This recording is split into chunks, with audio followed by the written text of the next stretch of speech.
What has been my experience using a NACS Tesla charger to CCS1 charger in my Mustang Mache-E? I'm going to tell you all about my experience in this video. Hello and welcome back to Gears and Tech. Some of you are aware that recently we took our Mustang Mache-E on a 3,000 kilometer road trip across the Canadian Rockies all the way to the Vancouver coast and then up along the Vancouver coast in a test to see how good an electric car works on a road trip. You see, in a different video, I told you guys, do not take your electric car on a road trip, but I didn't even listen to my own advice and decided to do a road trip anyway. One of the key factors for making that road trip even a possibility was one of these. Now this is a NACS to CC1 adapter.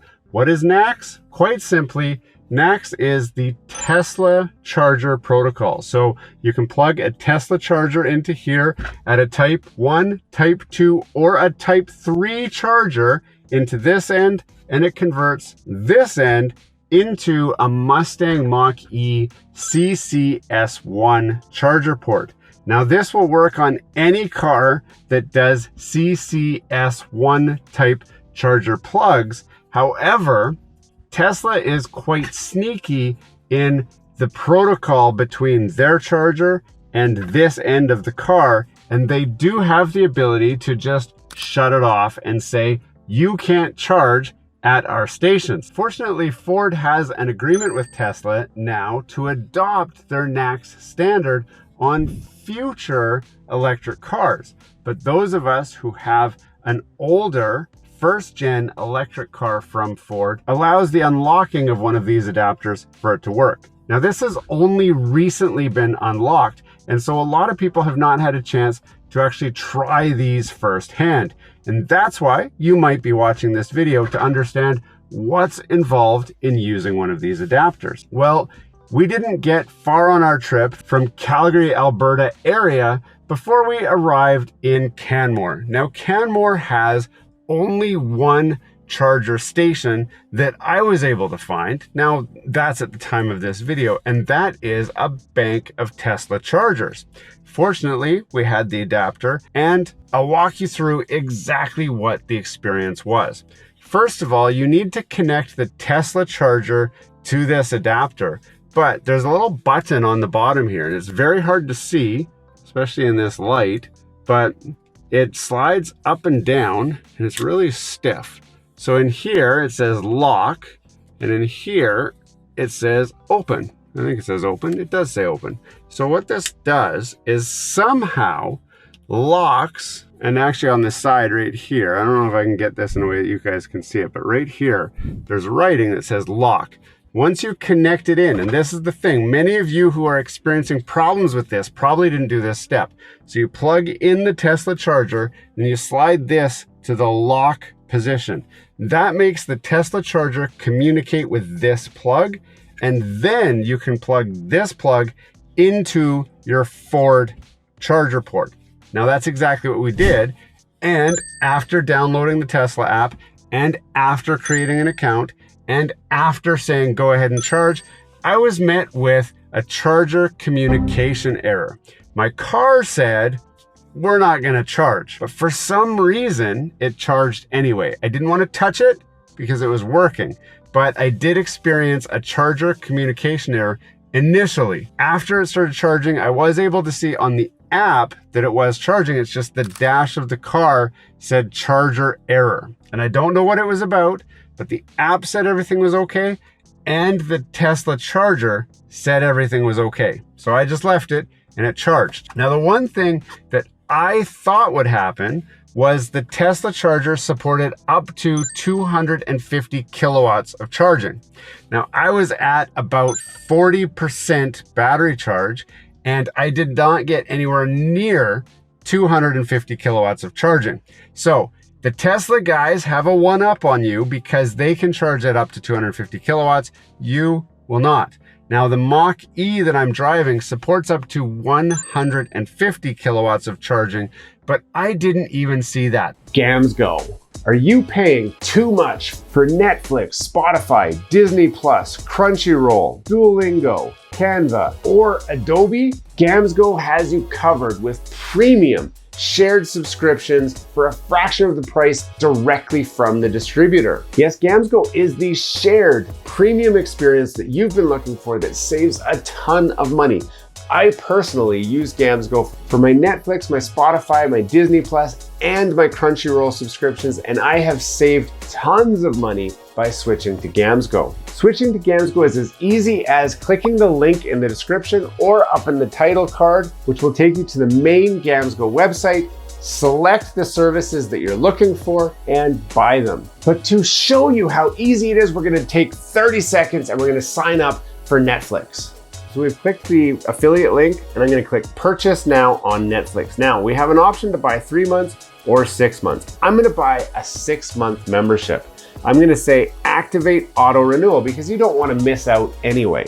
Now in my case, I only need one profile. That means that I get one of the 5 included shared profiles with my Netflix account and I can install it on one device in my home. Do you have multiple devices in your home? You might want to switch to the 5 profiles option, which also unlocks multiple devices so that you can use all of your profiles across multiple devices. But in my case, one profile is plenty. Now, this is the most important step. It's gonna say, do you have a promo code? Yes, I do. And the promo code is GEARS. We're gonna apply our promo code and it's gonna say, this is a valid promo code. We're gonna click to go to payment and then we're gonna enter in all of our details. This is a one-time payment of just $21.26. That is crazy cheap for premium Netflix on one device with one profile. I'm going to pay now.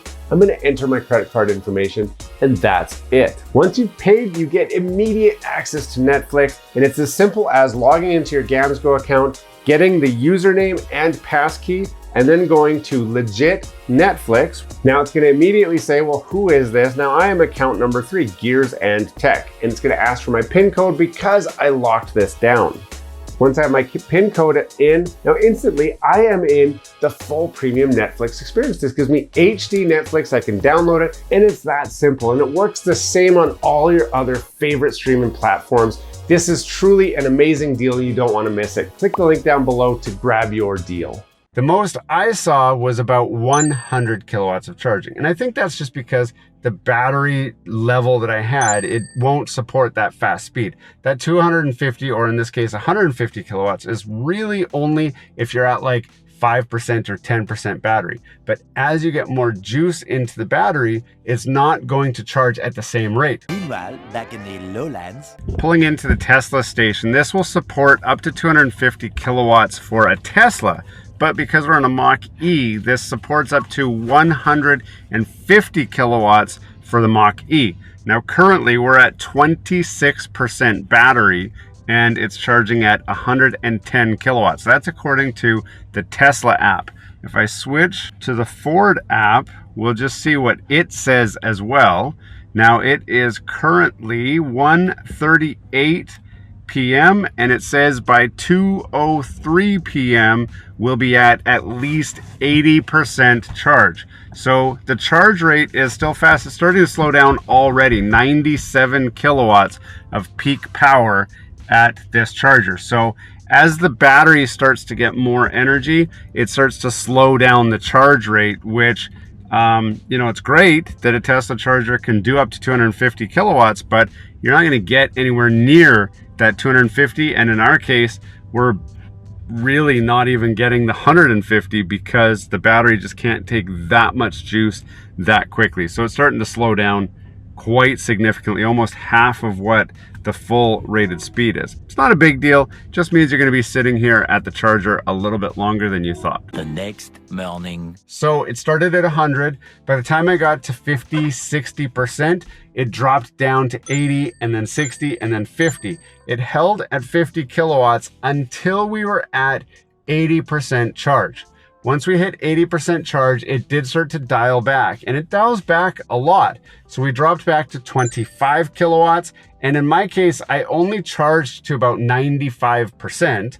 And by the time I was at 95%, it had dropped again to about 10 kilowatts. So it would take a very, very long time to get to 100%. And most people on the road are not going to try to get to 100% because it just takes way too long. You hit the point of what's called diminishing returns. And that is, you're going to be sitting there for so long, you're going to waste at least an additional hour to an hour and a half, maybe even more, trying to get to that 100%.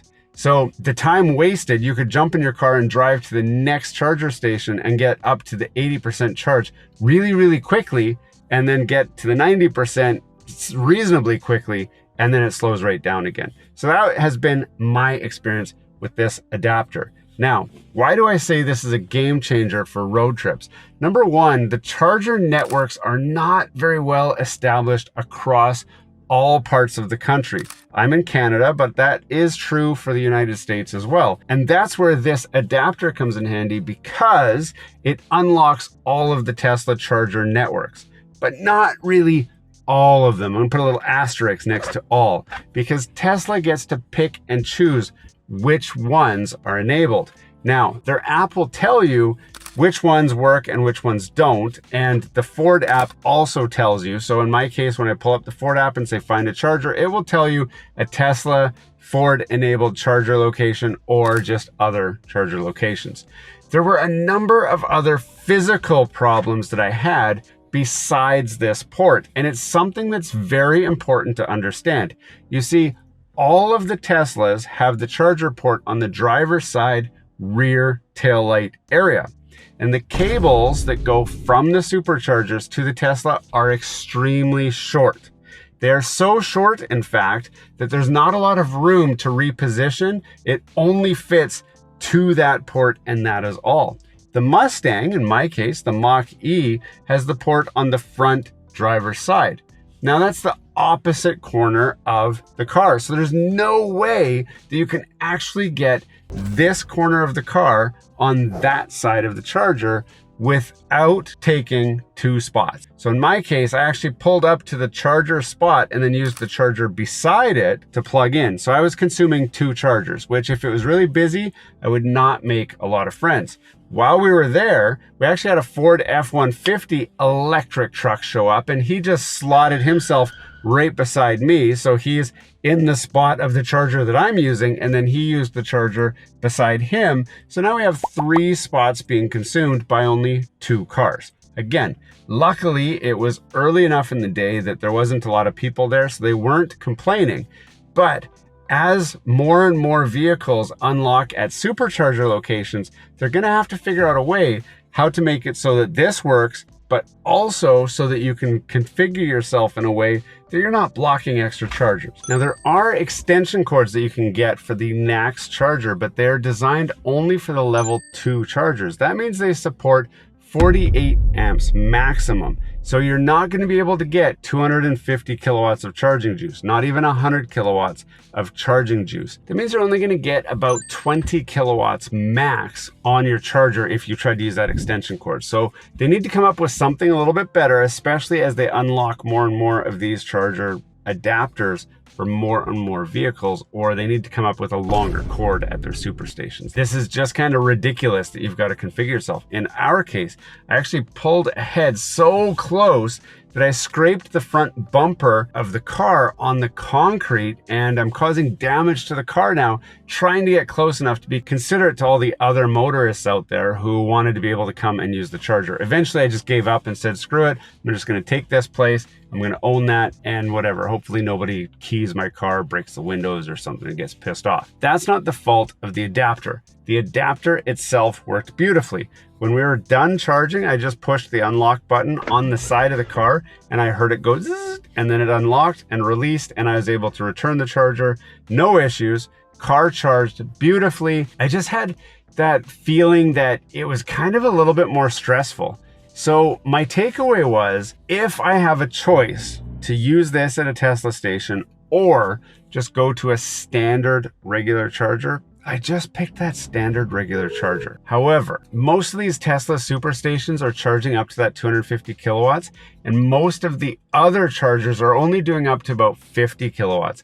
And in that case, if I know my battery juice is low, like really low, I would go to the Tesla charger and use this just because it gets your battery charged so much faster. If you're at about 40% or higher and you have a 100 kilowatt station, go to the 100 kilowatt station. You will never benefit from the extra speed that Tesla charger is going to deliver through this adapter anyway, and it just introduces all those other hassles. Whereas the charger port on the standard charging station, they're plenty long enough to reach all the way around the car. You can usually get yourself configured in a way that it reaches just fine without all those hassles. So that's kind of the long and short of using one of these adapters. They work. If you don't have one, I'll put a link in the description where you can pick one up.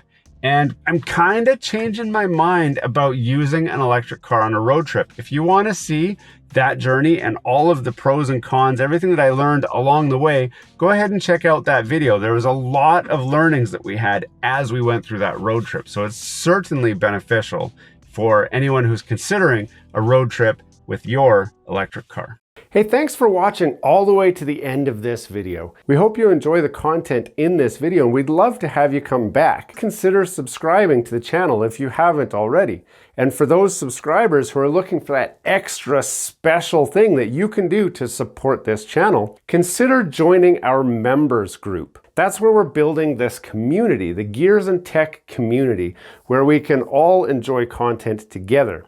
You'll get special perks, which we'd love for you to check out by clicking the link down below. For those of you who are just happy to watch the video, that's okay too. You can check out some of our other content right over here, where we've got some previous videos that have already been uploaded and enjoyed by many of our viewers already. We do hope to see you again. This has been Gears and Tech. Have a great day.